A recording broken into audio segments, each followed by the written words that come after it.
Globally, solar power has emerged as the fastest growing source of new power around the world, made possible by the falling costs of solar modules, climate ambition, and policies around the world. This has created an entirely new area for public policy making and thinking about how do we take advantage of these new technologies. One of the key challenges that the world now faces is how do you deal with the moments when the sun is not shining and you've got large fields of modules producing cheap power at peak times. This is an object of our research here at CSIS. I'm joined by my colleague Shashwat Kumar, who has recently published a study looking at this question in the country of India. India has very ambitious goals for renewables deployment through 2030, and your research is trying to identify the role that storage will play in helping make this bigger.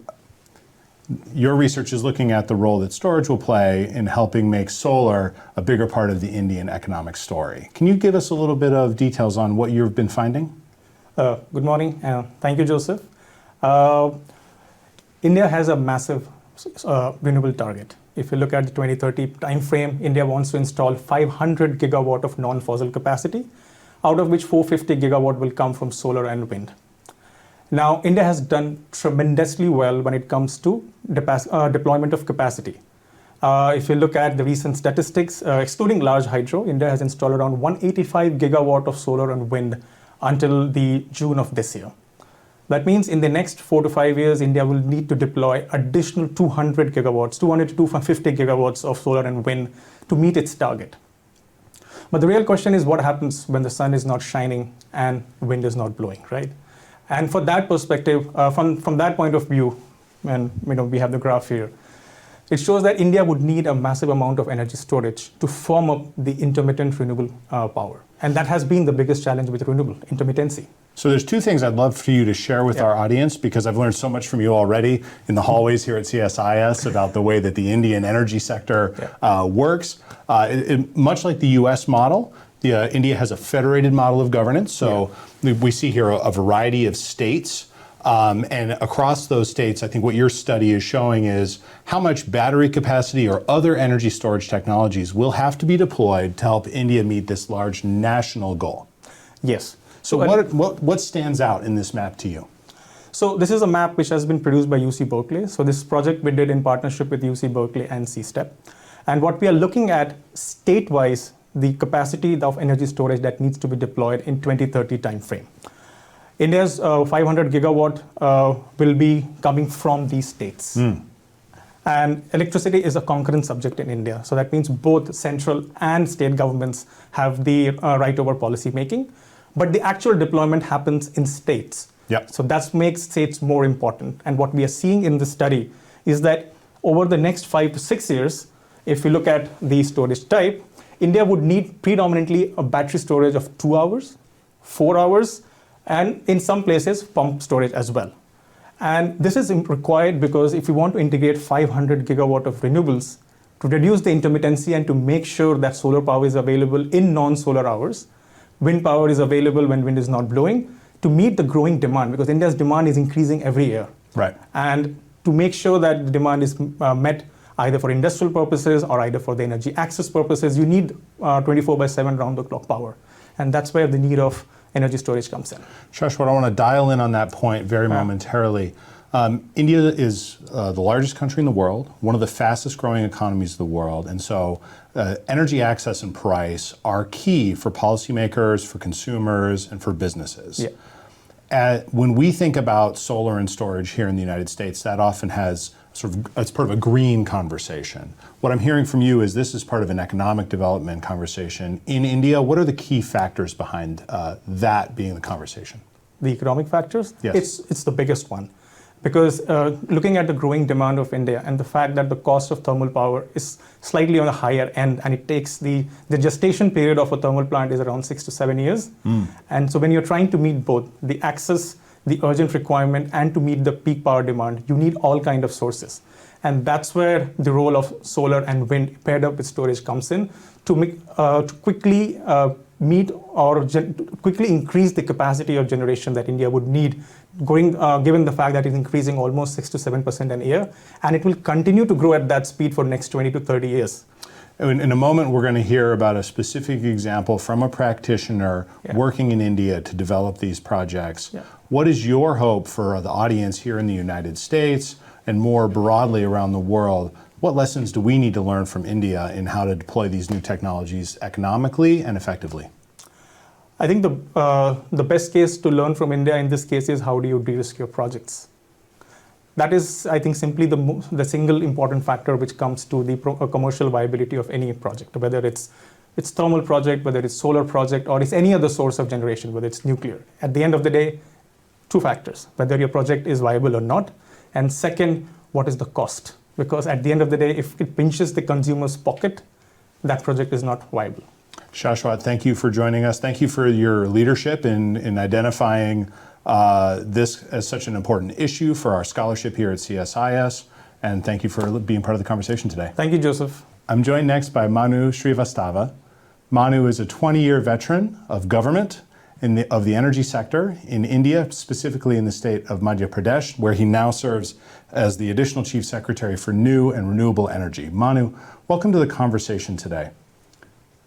Thank you. It's a pleasure to be here. One of the things we're talking about is the role that solar and other new energies are playing in the story of India's economic development. Before we dive into the details, can you give us just a general picture of where things stand? So firstly, I must tell you that India has climate commitments, but primarily why the nation is excited about renewable energy is that it is cheaper. That it makes economic sense to go in for more and more of renewable energy.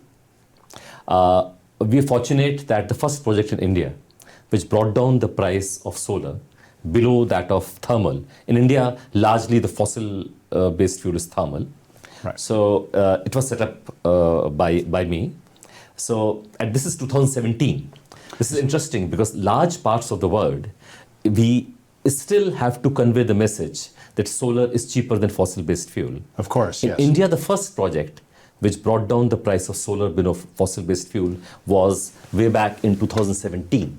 Right. So in 2017, this was thermal price, solar was costlier. So government of India had some sort of a subsidy, a green subsidy, to artificially push down the price of solar to be at the same level as thermal.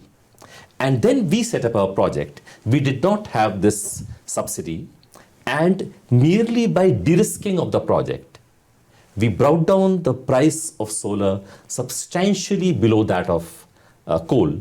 So at that time, coal price was almost 7 US cents per unit. And we brought it down to 4.5 US cents per unit. And this is without any subsidy, just by de-risking. So many people would be familiar with the story that over the last 10, 15 years, the cost of solar modules has fallen precipitously, over 90%. Okay. And that's a key enabling factor. But the story that you're telling us is much different. That at the project scale, it is this de-risking process that has been so important. So what are the key factors in that? Yeah, so you're right that broadly speaking, the panel prices have come down. It's not only that. The governments have had positive policies. Private sector has shown its enthusiasm. Yeah. Lenders have shown commitment to the sector. But what I'm talking about is a change that happened over one project. So these were this is what is happening a month before this project. So just this one project could do it. So my point is that with the background of positive policies, the panel prices coming down, technological advances, what we can do in one project by de-risking. So broadly speaking, because what we've done would take a long time to talk about, but broadly speaking, we reduce the risk of the developers. We structured the project in a very efficient manner, so that it made sense to all parties. When you talk of such a project, in India, we have gone in for long-term contracts. They're not just exchange pricing, but long-term 25-year contracts. So when you talk of a 25-year contract, then all the roles and responsibilities of both the parties, of the developer and of the procurer, of what could happen, what could go wrong, things would go wrong in a 25-year period. So each and everything was worked out, the detailed project documentation, and we have an interesting plug-and-play model. The idea being that we allot a piece of land. The government develops it. The government develops the evacuation infrastructure, the transmission infrastructure, and then calls developers, solar developers, to come, put in their panels, make the investment, put in their panels, and run the project for the next 25 years. I see. So they are monetized. The revenue monetization depends on sale of power. Right. So the land and the transmission infrastructure is also paid by the developers. It is not that the government subsidizes. There is no subsidy in any of this. Oh, interesting. So whatever land is provided by the government or whatever transmission infrastructure is built, that is paid by the developers over a period of time through their revenue stream. Right. Now, this is an innovation that came about in 2017. 2017. And so, and I'm assuming that the sort of diffusion of these principles has a lot to do with the growing role that solar is playing in India's economy. Absolutely. So what Government of India did after this project, because interestingly, these projects were being developed by federal organizations. We were a very small state organization, in a state. So what we did was noticed a lot because it was very embarrassing for Government of India, federal companies, that while they were paying money, government money, to bring down the cost of solar to the level of thermal, a small new state-run company without any subsidy could bring down the cost much below that. So it was very embarrassing for the federal companies. So then they withdrew all their projects. Yes. And then Government of India took a decision that all projects in India, all projects above 5 megawatt, would be set up on principles of our project. Oh, interesting. So this bidding took place in February 2017. And Government of India issued guidelines in August of 2017. Laying down the principle that all projects in the country would be run on those principles. It was recognized in otherwise. It got the World Bank President Award for Innovation. There's a case study on the project in Harvard University. So this project has been studied a lot. But the principles of this project, they guide how solar has moved ahead in India. Great. Now, this comparison is really amazing. But of course, a new thermal plant, a coal plant most likely in India, compared to a solar field, is going to be different in how it operates within the power system, right? A coal plant operates nearly 24 hours a day. It's a kind of very reliable and firm in the way that we talk about that in the US, versus solar, which is reliable but intermittent. So it seems that the next phase is trying to understand that intermittency problem and how this how the inexpensive power that can come from solar yields larger benefits for the grid. Is that right? Absolutely. And you've got recent success in that endeavor as well. So that was the next question that we answered. So after the last project that I talked about, we had other projects as well in which the prices of solar came down. We supplied to Delhi Metro, we supplied to Indian Railways, we had a floating project, or a huge floating project over 500 square kilometer. So we did a lot of interesting things. But the question that you talked about, that remained unanswered, that what do you do when the sun sets? So we have a new project now, and the bidding for this is very, very recent, on 19th of September. So not even a month back. So this project gives 440 megawatt of power. This gives power during the real-time solar hours. This gives 2 hours in the peak supply period in the evening, 2 hours peak supply period in the morning. So it gives in the real-time solar and 4 hours in the peak period in the non-solar hour. And we have got an amazing tariff of 3 US cents per unit. So this project that we're talking about today is the Morena Solar Park. Morena Solar Park. And this gives 440 megawatt of power during solar hours, 4 hours of non-solar hours, and we get it at 3 US cents. And it's a fixed tariff for the next 25 years. Oh, amazing. So it is inflation proof. So it is a fixed tariff that we have for the next 25 years. And in this context, is it that the batteries were really cheap, or do we find that project de-risking is one of the key factors in realizing this thing? The principle is precisely the same, project de-risking. We do not go into what battery is used by the developer, or what technology they use. We just provide the land, we develop the evacuation infrastructure, we have solid, bankable documents in place. Now, what we have done is obviously it would require more time, but I'll just talk through a few of the issues that we have. Please. The first is the power offtake. For example, in US, the problem is that all such projects are based on pricing in the exchange. Yep. Now, in a technology where the prices are continuously coming down, a project that would come up 1 or 2 years down the line would always offer energy at a cheaper rate. Yep. So the developer who's investing today is always uncertain that how would they recover their money, because a solar project or a solar project works for 25 years.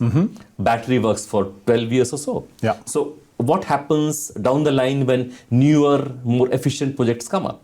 So in India, what we have done, that there is a 25-year power purchase agreement. Yep. And the rate is fixed. In rupees. It's in Indian rupees. Yeah, fine. So that is a risk that people would take, because large number of solar panels that are used in India are not produced in India. So they are got from some other country. Yep. So that exchange risk is borne by the developer. But here there's 25-year agreement. The rate is fixed and the procurer is pre-identified.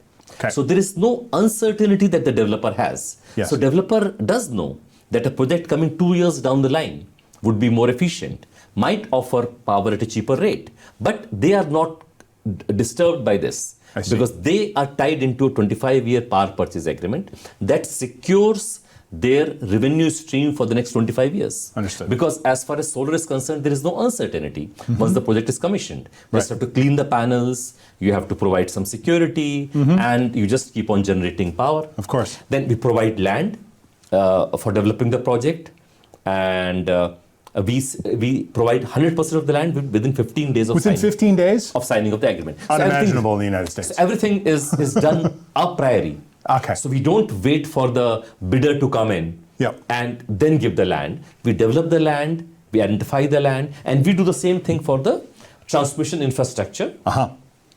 We develop that, and that is also a part of the responsibility of the government. Right. We develop that. We charge the developer, the private developer, for both the land and the transmission infrastructure. So but that payment is made by them over the project life from the revenue stream. Right. It is not an upfront payment that they make.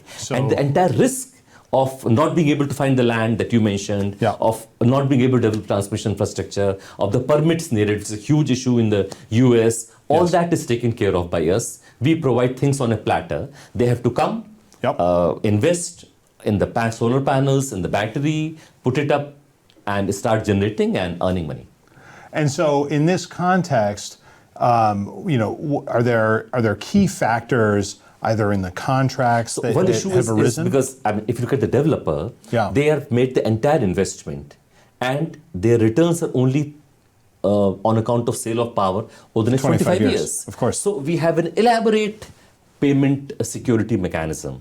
That this is the first layer. In case it fails, what is the second layer? And the last, there is a guarantee given by the state government. Okay.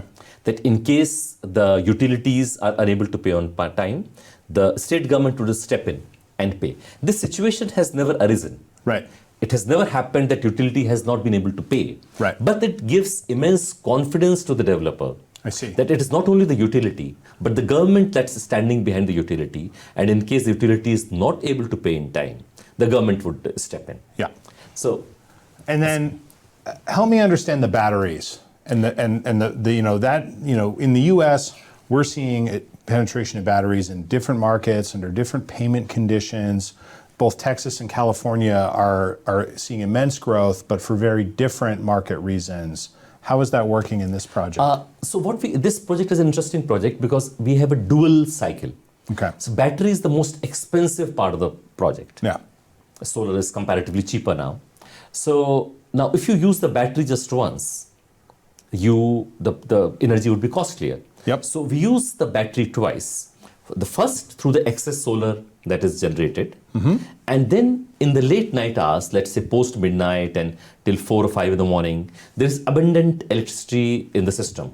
Yep. So the utility gives that power to the developer to recharge the battery for the second time and give a morning peak. Right. So now again, when it comes, who supplies the power? Now, if you were to give that risk to the developer, that you have to arrange where you get power from the night to charge your battery. Yeah. Now, they would not know whether they would be able to manage that, not only today, but for the next 25 years. So the provision we have in our contract is that the utility supplies for the nighttime charging, for the morning peak, utility supplies, assuming there is an 85% round trip efficiency, and this is at zero cost, because the developer would not know what would be the cost of midnight charging power 25 years over the next 25 years. So what we developed, the utility would supply that zero cost, and in case they don't supply, there is a deemed payment. So we built everything to take care of the interests of the developer. If there is excess solar generation, because what happens that over the 12 months of the year, then there is more sunlight in some months and less in some months. Of course. So it's very difficult to size the solar project to be given the right amount of power, because what is right in one season could be excessive in the other season. So we have provisions of what happens when there is excessive solar generation. We bring in a lot of operational flexibility for the utility. They can decide when they need the power. If the developer develops the project in parts, we allow that at 100% tariff. If they commission earlier than the scheduled day, we allow that at 100% tariff, and without any new permissions. It's not that if you are ready before the scheduled date, then you have to come to the utility and say, that, would you want power from me? We want to finish that uncertainty. We say that if you come in early, we need the power as of yesterday. So we don't mind at all if you come in early, and you have the right to supply power at 100% tariff. So large number of things that we have done. I understand. I mean, like, it seems like there's the adding certainty, there's using the capacity that's being built to sort of its greatest extent possible. And there's a lot of coordination, I think, being managed by your department between the utility and the project developers. And philosophically, I mean, if we don't want to go into all that, philosophically what we do is we listen to the bidders. We have a very transparent bidding mechanism through which the developer is chosen. So we have pre-bid meetings in which we speak to our potential developers, our bidders, and whatever are their concerns, whatever are the risks that they face, we try to address them. Understood. So let me take you back to the big picture. India is a fast-growing economy with rapidly developing energetic needs. Right? So not just affordability, but access, and what we in the United States have started to call speed to power, meaning your ability to add capacity onto the grid that can carry large, consistent loads, AI data centers, new industrial facilities, is a key factor for policymakers and industry players. And what I see in this project is you're developing models where solar plus storage are going to be part of that expansion story. Can be built quickly, can be built cost effectively, to a point where, you're no longer sort of, charging batteries and deploying them in the afternoon. Now you're shifting the battery to play in the morning and in the evening. Over time, we would see that expand, and then down here in the right, this is where we want to go. Absolutely. And so how do you see this being part of the big picture? So we have a string of projects planned. So this project has given us a lot of confidence that we are supplying 4 hours 2 hours in the evening, 2 hours in the morning at 3 US cents per unit. And if we were to set up a new thermal plant today, that would give us power at a much higher rate. It was 7 cents in 2017. Yes, and so probably hasn't gotten thermal cheaper. price has actually become more expensive. So it would almost be at, I would say, 9 US cents per unit. And here we have got solar plus 4 hours of storage at 3 US cents. So we plan to have a 4-hour single peak. We want to have 6 hours peak, 2 hours in the morning, 4 hours in the evening, then 10 hours of peak. And that is our final goal, to have the flat block during this period, using the real-time solar, and then the excess solar is stored, and you provide, charge the batteries, and you supply power in all the non-solar. So this is what the data centers want. Exactly. This is exactly what the data centers want. So by this project, we are, have 2 goals in mind. One is we are answering the philosophical question. That can renewable be a viable replacement for thermal? Because this is what the thermal, that's the best that the thermal can give. Very high effective load carrying capacity, as we call it in the United States. And now if we get this power at rates lower than thermal, I think we have philosophically answered the question. of course. So University of California, Berkeley has been working with us, and they have actually set up a center in Bhopal in India to support us on our projects. And their reading is that the cost of this power would be almost 15 to 20% lesser than that of thermal power. So that gives us sort of confidence to move ahead with these projects and come to this. So we have issued now bids for, we are issuing the process of issuing bids for all these projects. Of course. And our goal is this. So one is philosophically answering the question, and the second is this exactly meets the requirement of data centers. Yes. And just to appeal to your wisdom a little bit, what are you hoping the U.S. and players here, you're familiar with some of the challenges that we have, can learn from the project success that you've seen? I would say it's very simple. We have to de-risk the projects. A developer, when they have to invest, they are looking at returns over the next 25 years. Yeah. If we can give them confidence that they would continue to get those returns for the next 25 years, then they would be able to offer energy at a far lower rate. A cost of the project is broadly determined by two elements. One is equity and the other is debt.